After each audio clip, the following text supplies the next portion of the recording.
Hey everybody, Jake Newton back again with the third component of the travel risk management process. In this piece, we're going to dive into the presentation where we're talking about execution of everything that we've prepared for and planned for. That time frame when something does happen and a traveler's trip is disrupted and we need to support them and make sure that they can either get back on their travel or get back home safely. So we're going to dive into these pieces, and this is where it all comes together. The execution piece. We've looked at our plans and policies. We've set these up. We've got our training in line. We've got our third parties and our vendors and our relationships built. We've planned for the risks, but we can't always mitigate every single thing we're going to come across in a trip. So now we need to execute on everything we've prepared for and make sure that we can take care of the traveler in their time of need. So we're going to dive in, and thanks for watching. After we move through the planning process, then we get into execution. Now, a couple big pieces of this. There's 5 key components of execution, and this is basically, okay, an incident has occurred. Maybe it's a low-level incident, maybe it's a high-level issue, but something has happened to a traveler, and now we need to take care of business, so to speak. It requires first a report, moving on to locate, supporting the traveler, recovering, and then reintegrating. And so let's talk about these a little bit. Report, oftentimes, this can be contingent on the traveler. Maybe we can anticipate these things. Maybe we see a tsunami or some storm or something kind of brewing and we need to reach out to the traveler if that's a capability. But it can be for some things, like if they experience a medical problem, contingent on the traveler to report back to us.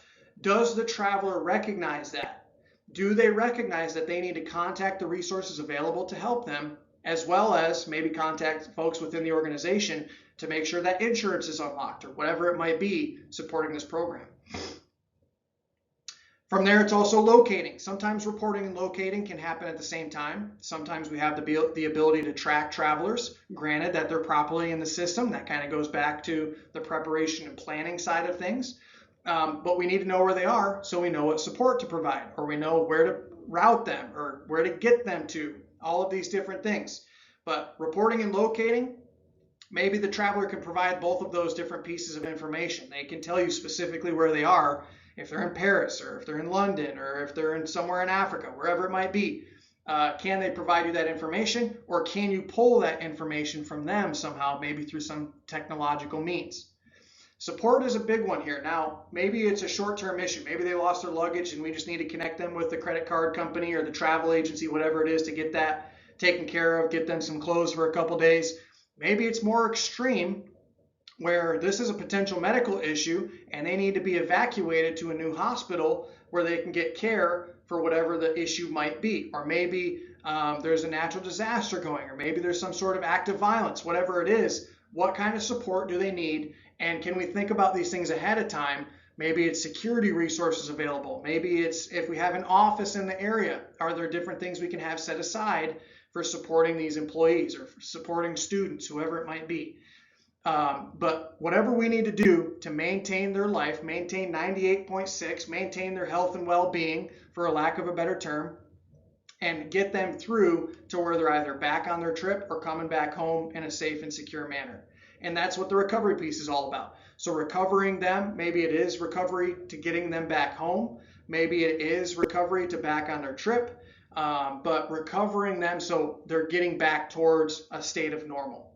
And then, of course, reintegration. This is often overlooked in a program, but this is so important and so powerful. Reintegration has everything to do with maintaining the health and well-being of the individual. After something happens, capturing lessons learned from them, identifying what went wrong, why it went wrong, things that we can fix upon this, but making sure, most importantly, that the mental and physical health of an individual is taken care of. In the military, just to share a quick story, we would actually do this it's an actual program within the service, and we would do it in stages. So if somebody went out there and maybe they crashed their aircraft and they got recovered or picked up in 30 minutes or a couple hours, whatever it might be, then yeah, we might have a conversation with them. Maybe depending on the service they're in, they just go right back to duty. There's not a big conversation there or whatever it might be. But if somebody's held captive over a period of months or maybe years, There's a big de-escalation process, a decompression process. That's going to be a life-changing experience. And we need to make sure that we've got the different resources in place so that they can come back to a life of normality to the extent that it's possible. And so do we have different things available? Yeah, maybe an EAP can start that, but if there's things that are more severe like this, an employee assistance program, but if there's things that are going to be more long-term, we probably want to have some policies and plans readily available or in the process to ensure that if we're traveling to high-risk locations or if we're traveling to places where there's risk for these kinds of things, we're capturing that information and we're taking care of the traveler. It's all about receiving what happened from them, trying to mitigate that, and absolutely ensuring that their mental and physical health is in a place where they can get back to normal. All right, hey, I hope you enjoyed video number 3 of the process here, the execution process. Of course, if you have any questions, let us know. Leave your comments below, and feel free to use this in your day-to-day. We hope it's helpful. Thanks. Take care.